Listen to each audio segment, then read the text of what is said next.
Good morning, good evening, whatever time you're listening or watching in this case. I am very excited and kind of nervous today because I'm doing the Practical People podcast as a video segment. I've never done this before. I've always interviewed Skype or by phone. But I'm really excited because I have who is, in my opinion, and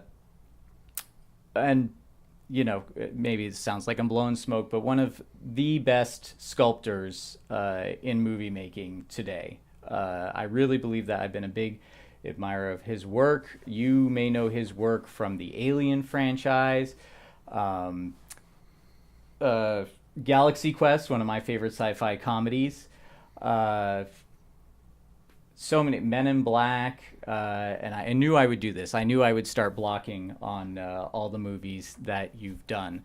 But this is, again, in my opinion, one of Hollywood's best special effects sculptors, Mr. Jordu Schell. Thank you for having me at your studio today. Sure, welcome.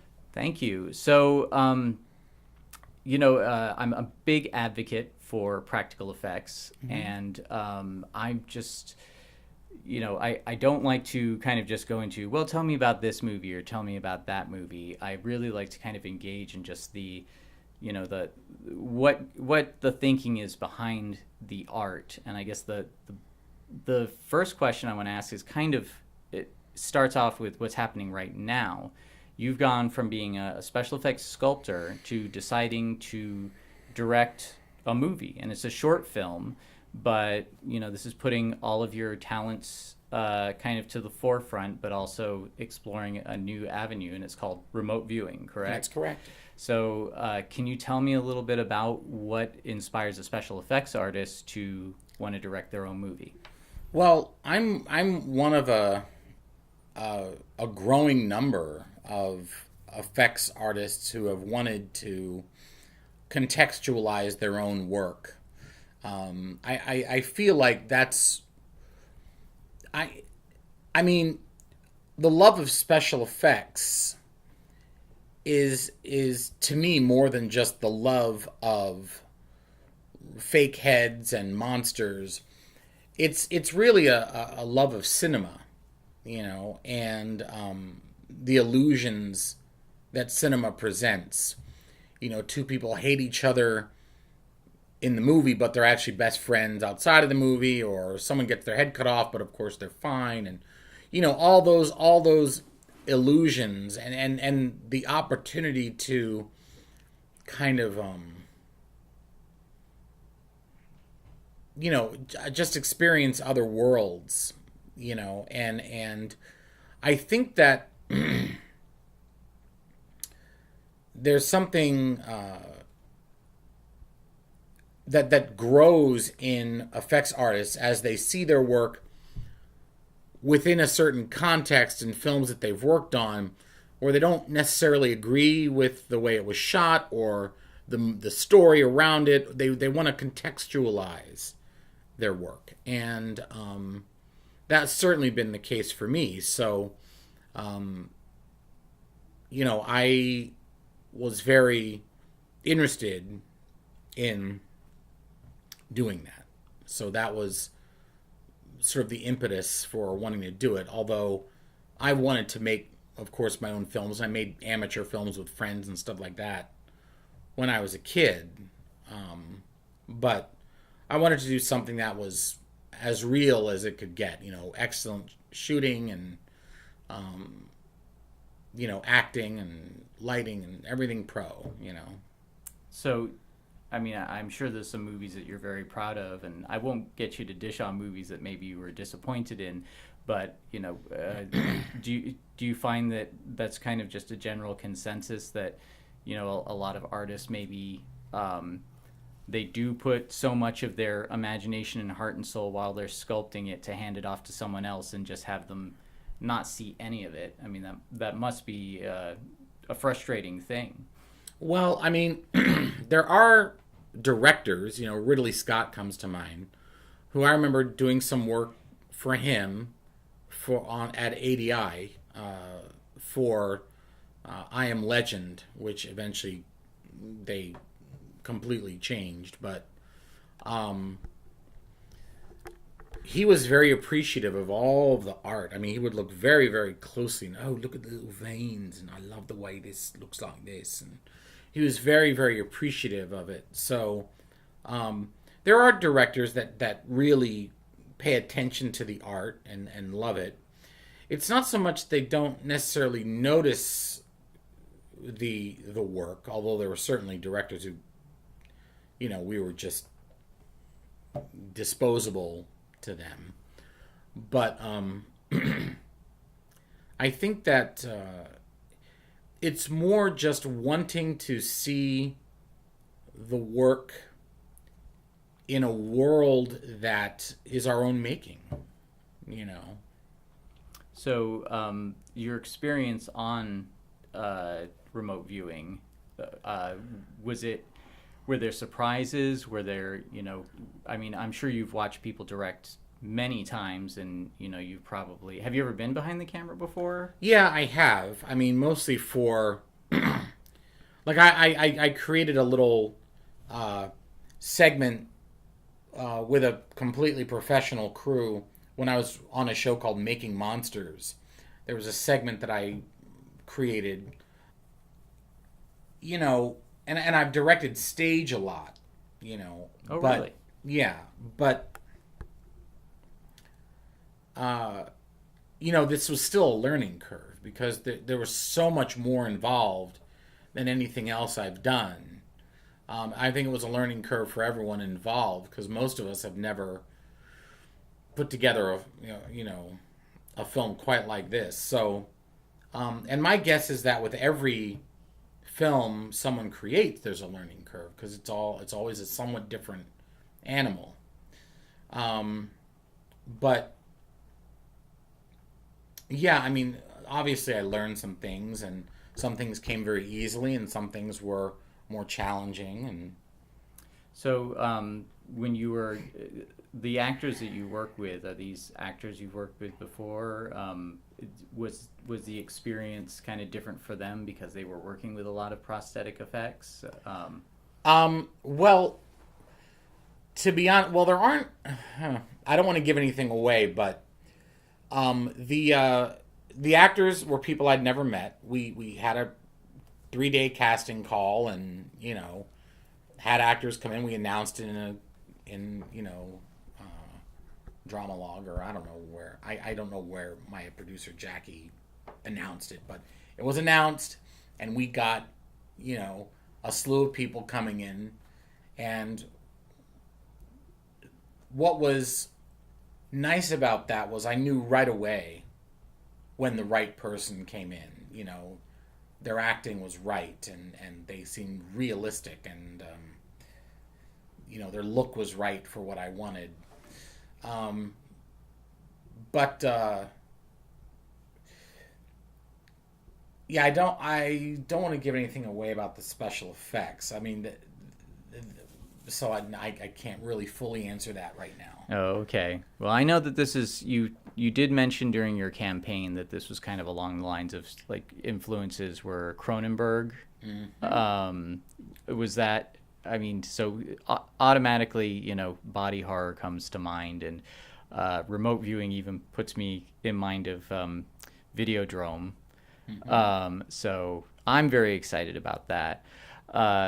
Is this going to be like a transition for you, or is there going to be like Jordu Schell Studios, the movie production company, where it's kind of like a half production company, half special effects? Or? No, not really. I mean, I'm certainly hoping to make more stuff and maybe make a feature and all this stuff someday. But the production company is Wolfpack Studio, which is Rob Lucas and Joe Netter.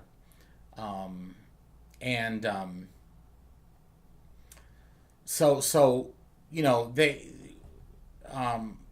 it was done under the auspices of Wolfpack, and I probably would continue to work with them. We've got a lot of ideas in the works, me and Rob and Joe, and of course Jackie Steele, who is one of the producers as well. So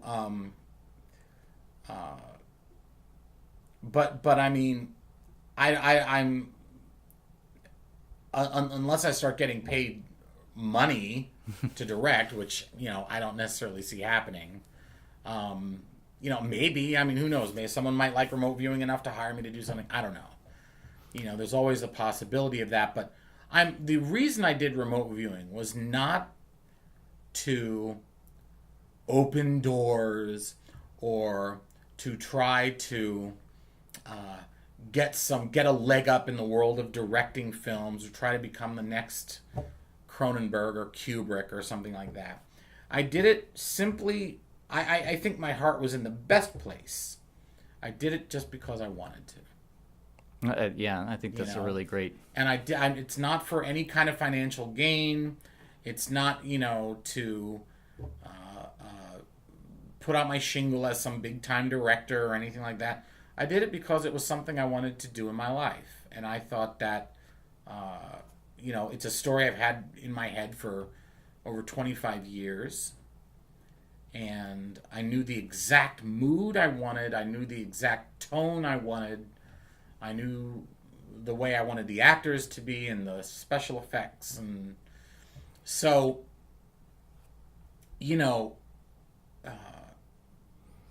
my reasons for doing it are really pure, in the sense that I just wanted to do it. I'm not trying to be some big shot, and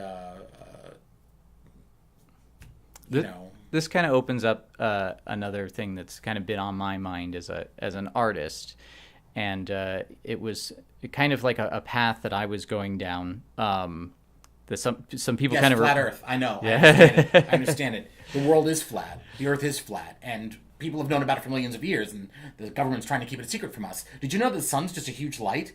Did you know that? I bet you didn't. It's a huge light. He made it. I didn't make it. That's how he knows. That's erroneous information. It was good work, though. Are you sure? You don't want to take credit? And the moon? It's just a big cardboard cutout. Everyone knows it. Why is the government hiding this from us? Why? He didn't make the moon. He's denying that one for sure. But cardboard.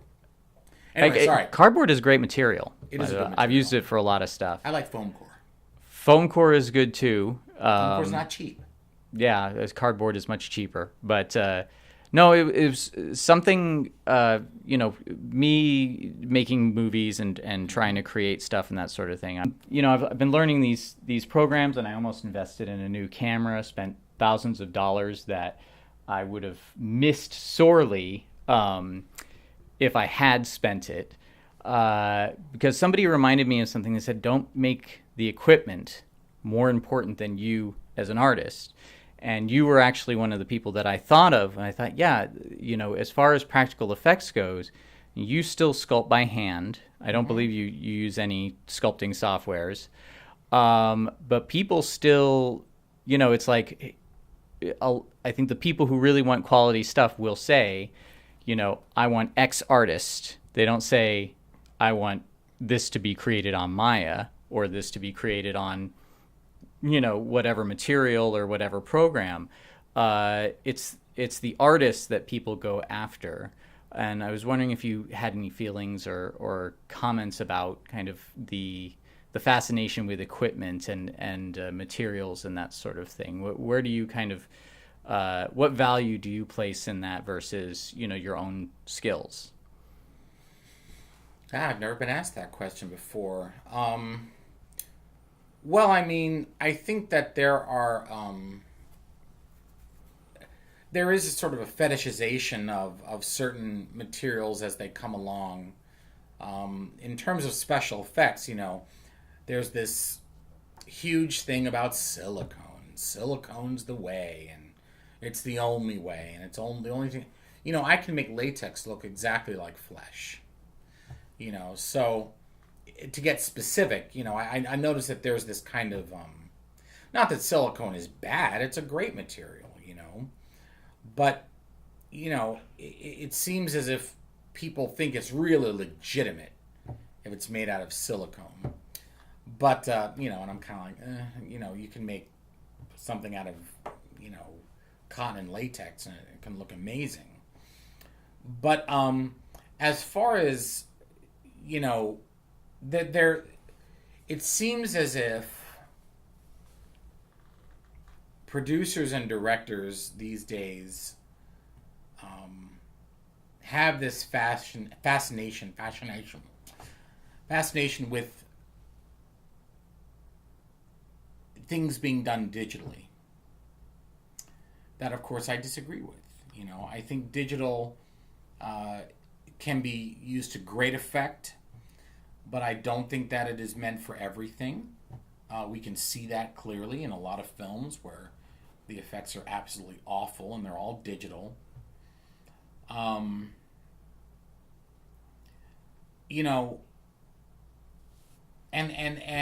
there is this fixation. I mean, is this the question you're asking? Again, like, I see a lot of people just place a lot of importance in the material or the technique, or, it's like, I've done a lot of freelance, and the questions I get asked are, do you know this program? No, I don't know this. Oh, we need someone that knows this program. Well, what do you need? Well, we need this. I said, well, I can do that without that program. Oh, but we need this program. Yeah. It's like... No, that's definitely part of the kind of fetishization I'm talking about, in the sense that people get hooked on these bells and whistles, or these, not bells and whistles, but these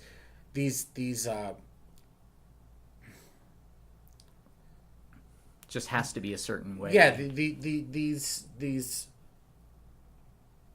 elements that they think are a must because they've seen it somewhere else, or they've seen someone else use it, and they think, wow, that's magic, and they completely eschew all other avenues. And I think that's very sad, and short-sighted and ignorant, because a maquette, a sculpted maquette, I can do a sculpted maquette in the time it takes someone to do a digital one, and it'll have the dynamism, and it'll be in 3 dimensions, and real 3 dimensions.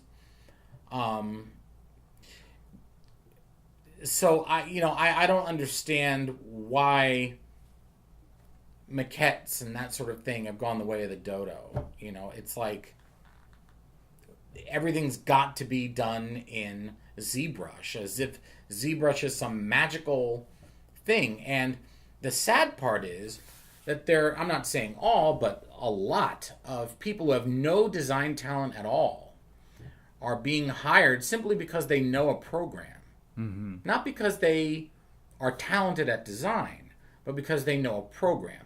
Now, there are tons of artists I've seen that are incredible, that use ZBrush, but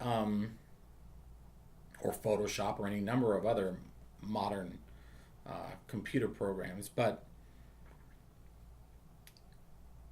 because a lot of producers and directors, it would seem, don't really know what good creature design is, it's fine to them. It's like, ooh, they're using this newfangled, computer shit, and so therefore that's the way forward. That's the future, and it's just not the case to me. I'm seeing a lot of people too. There's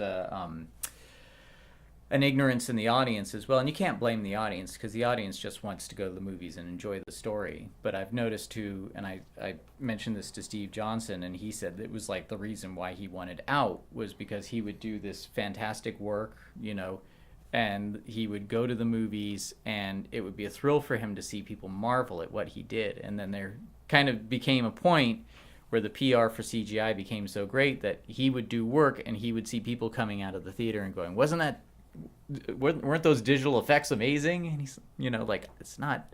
No, I did that with these materials, or I came up with this, what essentially amounts to a magic trick. And I'm finding that you said that you've directed stage before. I'm finding that a lot of the practical effects people, a lot of you can't substitute, at least not yet, digital for something that's happening live in front of people. So you've got like Disney's doing those animatronic stunt people. I don't know if you've seen that. It's amazing. They're actually like automaton animatronics that go flying through the air in place of stunt people doing amazing work. And I see people doing, puppets on stage and that sort of thing. Have you, when you've done stage stuff, have you brought your skills to that as well, or? Somewhat. I mean, not substantially, but yeah, I mean, somewhat. I also want to ask about you teach. You teach here at your studio. I do. And you also have done work for the Stan Winston School of Character Arts. Yes. And you've made a lot of appearances on Travel Channel's Making Monsters. You were quite frequent on that show. And you were also I don't know what you call it, like a guest mentor on FaceOff. So the importance of being a teacher and a mentor. And I know too that a lot of CGI people that I talk to have said, when I was going to school for this, I was told, take a hand sculpting class, like get your hands in the materials, understand the materials. What's the whole experience, either here in the studio or, appearing on what essentially is known as reality television? What have you taken away from that? Well, I mean, specifically FaceOff is kind of a double-edged sword. I think that it's given a lot of production people the wrong. There are a lot of misnomers now about this work, how quickly it can be done, and what quality even is. Like I said, it's difficult for them oftentimes to tell what quality is, and the work that's being done on FaceOff is, some of it's very innovative, some of it's extremely surprisingly well done considering the time frame that they've had. But again, that's considering the time frame that they've had. It's not excellent work necessarily across the board. It's wow, they did that in 2 days. That's impressive. But I mean, it's not. I don't think it should be considered as representative of the work in the industry. So the double-edged sword comes in that it's given a false impression of, what this work takes and the talent that needs to be involved to produce something of real quality. But at the same time, it's also kind of given a little bit of an injection of life back into makeup and prosthetics and practical effects work. So I can't say that I think Face-Off's all bad, but it's not all good either. It's, but anytime you've got a show that has a specific focus around a career, the people that do that career for real are going to go, oh, come on, what is that? You would never, and so I mean, it's about zookeepers or something. I mean, unless it's people on the job, but I mean, if there was something, I'm trying to think of a good example. If there was something, a show about, growing Brazilian coffee beans or something like that, and it was shot in a studio, and you had to produce, your coffee beans in a week, and there are hydroponic things set up and this and that, and the people from Brazil would be like, that's a bunch of bullshit. That's not how we do it. That's not how it's done. This is ridiculous. So I mean, maybe that's a poor analogy, but the point is, I remember when I was 16 or something, a movie called FX came out. Yeah, I remember that movie. With Rolly Tyler, who was like this I mean, the premise was absurd to begin with because Raleigh Tyler, the main character, this Australian dude, was a master of all special effects, pyrotechnics, visual effects, makeup, animatronics. It's like, that's not how special effects work at all. Everything is highly specialized. Makeup artists are usually actually different from animatronics people, and animatronics people are different from visual effects people. And God forbid, you need a license to be a pyrotechnician, and they're a totally different world of people. But this guy did it all. So right off the bat, the premise was ridiculous. And then there were some things in the processes that I saw. Even at 16, I was like, oh, what? But I mean, that's just the way it is. When you have these shows that are specifically about a career, you're almost always going to have complainers. How did you like being on? Did you enjoy it? I don't know. It was great. I mean, they were very nice. They were very accommodating, and I mean the thing about FaceOff was that it's there are a lot of cameras, and it's a big deal. Mm-hmm. It's a big set, and and they don't coach you or anything on what to say, but I don't necessarily feel like I can be fully myself. I feel like I've got to stay fairly professional. Mm-hmm. Which I mean isn't hard for me. It's just not my preferred mode of operation. Well, you seemed a lot more yourself on Making Monsters. I mean, Making Monsters was like they wanted me to be as me as I could, and as absurd and silly. And were you really trying to break into his office and steal his mask? I'm just not. What happened was I don't know for anyone that's ever watched Making Monsters. I was on the show. I started the show with a guy named Ed Edmonds, who runs a company called Distortions Unlimited. And in the background, you can see some of their masks. But I had been an admirer of Ed's since I was 13, and obsessed with his masks, and they were the coolest thing I'd ever seen. And one day I came into, this is what he's referring to. I came into the studio, to the Distortion studio in Colorado, and people were just starting to come in, and the camera crew was just starting to sort of set up. And there were a bunch of vintage Distortions Unlimited masks lying on the floor in Ed's office, the door was closed, but there's a large glass pane.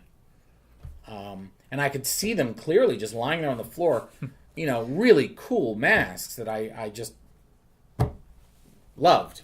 And I was like, oh my God, I wish this door was open. I was like, I got to see what condition they're in. So I started unraveling a coat hanger to put under the door and drag the masks closer to the door so I could at least see what condition they were in. And the producer, Lisa Tanzer, said, no, wait, get this on camera. And, they flew the cameras in and got set up real quick, and I was like, oh, I gotta wait. And then, it became more about making the most out of it. Like, I wanted to see what the condition they were in, and I was doing this thing with a coat hanger, and they stopped me and said, we got to get this on film. But then there were just, some silly things like me holding a brick, contemplating smashing the window, which of course I wasn't going to do, but...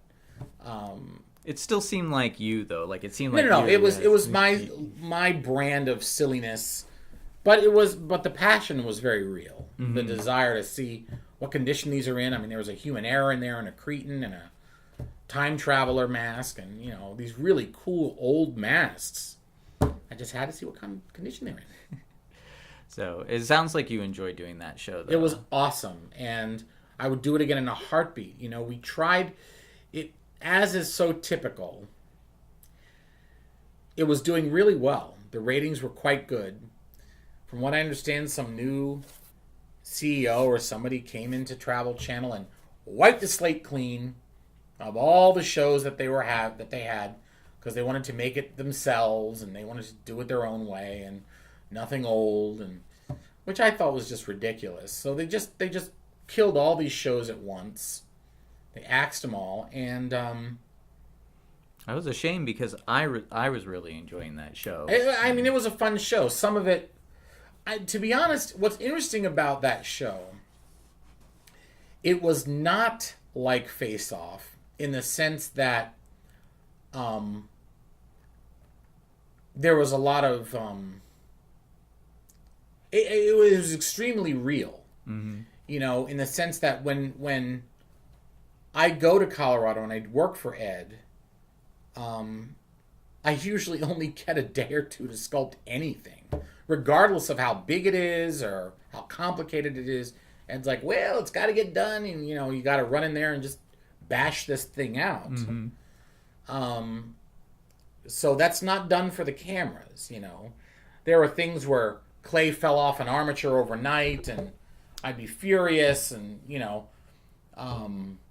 we'd have to repair it. You know, all that stuff was real. None of it was set up. You know, I remember that big Alice Cooper head that Mike Rotelli was sculpting, like the split in half in the night, and they had to hammer it back together. I never even saw that one. Oh, okay. That was kind of a fun one. Maybe probably because Alice Cooper was in it. So yeah, he's really nice. Alice Cooper was really nice. So, but anyway, yeah. So I mean, there's so many things, so many movies you've worked on, so much great stuff. You know, I've seen. I had the privilege of seeing some exclusive video at Studio ADI, editing stuff together for Alien Resurrection, and seeing you sculpt like the newborn, which. I mean, to me, the final newborn, I remember seeing that movie and going like, what? But then I saw the maquette you made, and that thing looked wicked. And I get the sense from your work, there's two things that really stand out about your work that I really love. One is, and I don't know if I can even work a question in here. This might just be a great way for me to wrap this up. But one is, I mean, your knowledge, your anatomical knowledge is just amazing. I mean, whether it be like some crazy creature or you did a bust of Michael Jackson that, you know, I took a photo of and somebody went, you know, I showed the photo and they're like, is that a photo of Michael Jackson? Where'd you get that? And it was, you had sculpted that, you know, from scratch, you know, I'm assuming using reference photos. And the other thing is just your design sense. And this is something that I find that is, a lot of artists don't pay attention to these days, is understanding kind of, I hate to use this word, but it's like the best word that I can think of, the graphic quality of any sculpt. And I don't mean like, you know, laying out a page, like graphic design that way, but it's just, you seem to have a really good grasp of how to make something, you know, just eye-catching every time. That's the only way I can describe it. Was this something that over time you developed? Did you have a thought process behind this? Did you kind of make decisions that went, if I stick to these things, then I'm going to get good results every time? Or is this just kind of something that comes out of you? Well, I mean, I think, I don't think any artist, few artists consciously seek to establish a style or a look. It's just how they create. But since I've been teaching, and I've been teaching for almost 20 years, you learn as much as the students about your own process and why you do things the way you do them. And I've realized that I've realized several things about my sense of design, and one of them is that you want, what you're trying to do, to me, what I'm trying to do, and what I personally think people should be trying to do, is to mimic nature's style, and nature does have a style, to mimic nature's style as closely as they can.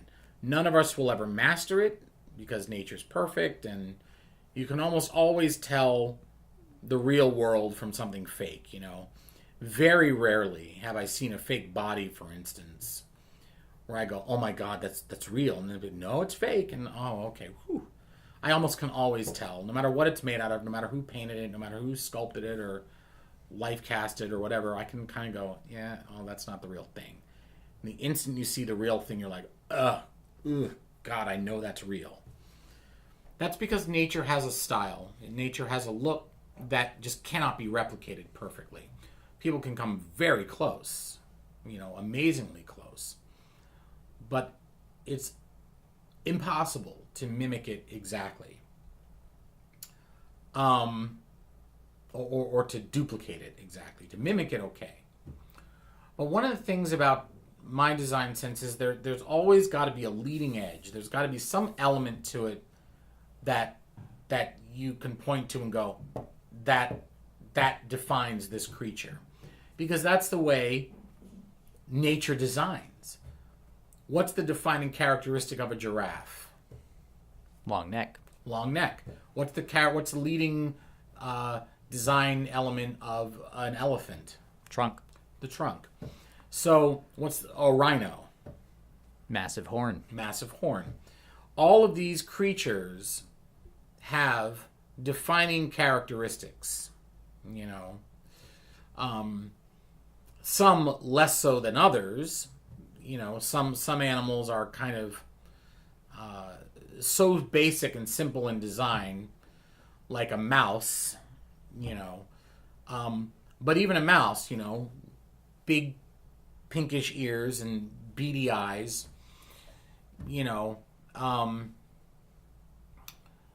So what you're saying is, if you look for it, you'll always find it. Yes, I think so. I mean, some fish are very generic, and a lot of them look the same, and it's not racism. A lot of them look the same, but certainly more exotic fish. There's always like, well, that's a this, and that's an angelfish, and that's a clownfish, and that's a so I always try to incorporate that into my designs on some level. But there's also the important element of the human touch. Having something about it that's mildly anthropomorphic, so that audiences can relate. Having something that's just kind of amorphous is a little difficult for audiences to relate to. Although in the creature's performance in a film or what it does, you can start to get the sense of its character or its habits or personality or whatever, like the Blob or something like that. Oh my God, it absorbs people. It is bad. Mm-hmm. That Blob is bad. It has no personality just looking at it. It's a puddle of goo. But what it does is kind of its defining character. All right, so speaking of amorphous characters, one of my favorite designs of yours was the, I can only describe it as the final Lovecraftian creature at the end of Hellboy. Oh, yeah. And I love that design. I've always had a thing for kind of like the less human, kind of the idea of creatures so alien that it's hard for us to comprehend them fully. And even then, you're still dealing with tentacles, octopus, squids, nautiluses, that sort of thing. So you're still incorporating nature. Well, see, I'm not sure. I didn't actually design that character. I thought you did design that one. Well, I mean, I breathed life into it in terms of a three-dimensional thing, but there's a drawing by Carlos Huante, but I think that might have been based on something out of the comic. I don't know, But, yeah, I mean, that was fun to do. But even that has a clearly defined sort of head section, and then a big wormy body and tentacles, so... I knew you had to have done something with it because it did. And some people don't like this, but there's, like I said, that graphic kind of aesthetic that you always seem to capture. I saw it there in the creature. So even when I first saw the movie, I kind of wondered, like, is that a Jordu Schell piece? So it was just kind of, I don't know, there was just something about it that I thought of you, and then I found out that you did work on it. So even if it's not the finished design, do you have a favorite design? Do you have something that like really stands out in your mind as like it translated well on screen or even as a maquette? Are you saying that I did or that I've seen in movies? Well, both if you like. I was thinking of like something that you're particularly proud of, but if there's something that you think is standout that someone else did as well, I'd love to hear about that too. Well, I mean, to be frank, I've never really been terribly proud of anything I've done for any movie. I've done things that appeared on screen and yay, there it is. But I mean, let's see, is there anything where I've gone like, wow, that looked really good? No, I mean, not really in my career. There are people that like a lot of the work I've done, but me personally, I suppose the physiques of the Na'vi that I designed looked nice on film for Avatar. But I mean, to me, film is like such a total experience. I'm not concerned about just my thing looking good. The story surrounding it has to be good, and it's got to be well shot, and it's got to be believable, and I've got to fall into it and really feel like it's a convincing world. And I haven't worked on many movies that make me feel that way.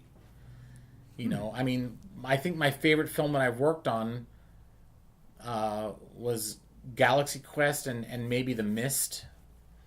Oh, that's both fantastic designs. I mean, Galaxy Quest is one of my favorite comedies, and The Mist, as far as, again, Lovecraftian creatures go, that was a great thing to see them realized like that. Yeah, I mean, though frustratingly, I did design for The Mist, but the director had very, very specific. He didn't want anything as it was described by Stephen King in the book, which I staunchly disagreed with. And I took my leave from that film because of that. I thought, well, these descriptions are like right, and they're scary and disturbing, and he didn't want to see anything that looked like, which I don't understand at all. I don't understand that philosophy. I just did not agree. But much of what did show up in The Mist I thought was pretty effective. There were a few things that I thought, like the final creature at the end, I thought was a masterpiece. That was designed by Bernie Wrightson. And there were a few things that you sort of half see shrouded in the mist, big things coming towards people that I thought were really good. But some of the other critters that you see clearly I thought were not good. I'll be honest. I was thrilled to see that movie, but I would just see those creatures come to life. But I kind of agree with you. I was not overly thrilled with how the story was handled. The end is kind of like, I mean, Stephen King says he wishes he'd come up with that ending himself. I don't know. I thought the ending was just an unnecessary and a slightly absurd bummer. But that's just me. I still thought the film was really good. As far as stuff I've seen in other films, I mean, the greatest movie monster of all time, to me, by far, is Alien. It's the greatest monster movie I've ever seen, and it's the greatest... it's easily the greatest extraterrestrial. I think it might qualify as the greatest monster ever. It launched an entirely new design era that is still in play today. Without Alien, we'd still be I always thought it was like it was scales, fur, or slime was pretty much all we had until Alien hit, and then suddenly there was... actually, the slime thing was started by Alien. The wet, icky monster, the drooling horror, that actually really did start with Alien. I mean, there were some things, I guess, that were kind of gooey, but not like I was thinking of the Blob, Yeah, I mean, Blob is... The monster is the goo. Mm-hmm. But, I mean, I've talked about this ad nauseum on other interviews and things like that, but I mean, it introduced a number of different elements that we still use today. Alien brought us into the modern realm, the modern age of creature design. And I don't think anyone's been able to... It's not just a raising of the bar in design, it's a raising of the bar of like nobody had ever thought of a creature that looked like that before. And I think we're all kind of chasing after like what can we pull out next that no one's ever thought of before that will be seen as that cool. Because again, there's only so much you can, nobody had ever thought of biomechanical in that way. Mm-hmm. There was again, like the scales and fur. You were a werewolf, or you were a creature from the Black Lagoon, or you were decomposing like the Frankenstein monster or Night of the Living Dead or something. Or you're a big-headed alien with googly eyes, like a lot of the Cantina creatures in Star Wars. I mean, Star Wars definitely helped expand the idea of what an alien could be. Technically, everyone in that movie is an alien, but Han Solo's an alien. But the movie Alien, I mean, it's been discussed and dissected, and theses have been written on it, and everyone knows what it is and how much impact it had. I'll boil it down to a comment that a friend of mine made was that when I was a teenager, I got the making of Alien, the Giger's Alien book, and it had a drawing of what somebody else thought the alien might look like before Giger came on. And my friend looked at it, and it was just like any other Star Wars alien. He said, I'm not afraid of that. I want to have a beer with that. Like it was a Cantina alien. So, anyway. Well, it was probably done by Ron Cobb. There were other artists working on it before Ridley Scott saw Giger's work. And he went, oh, that's it. That's what I want. So yeah, you'd have to jump on that. So... Anyway, I think that's about it. Are there any final thoughts that you'd like to leave before we kind of wrap up our interview? I don't know. See remote viewing. It's got to be cool. I'm really looking forward to it. It's got to have a festival run first, and then we're going to put it out, and I'm excited about it. So, is it going to be a DVD with like behind the scenes stuff? Oh yeah, there'll be all kinds of crap. Awesome. All right. Well, thank you very much, and for my Patreon supporters. Please stick around for the post-show. We're going to do about 10 minutes of banter, and then I'm going to let Jordu get back to work. Thank you very much. All right. Thank you.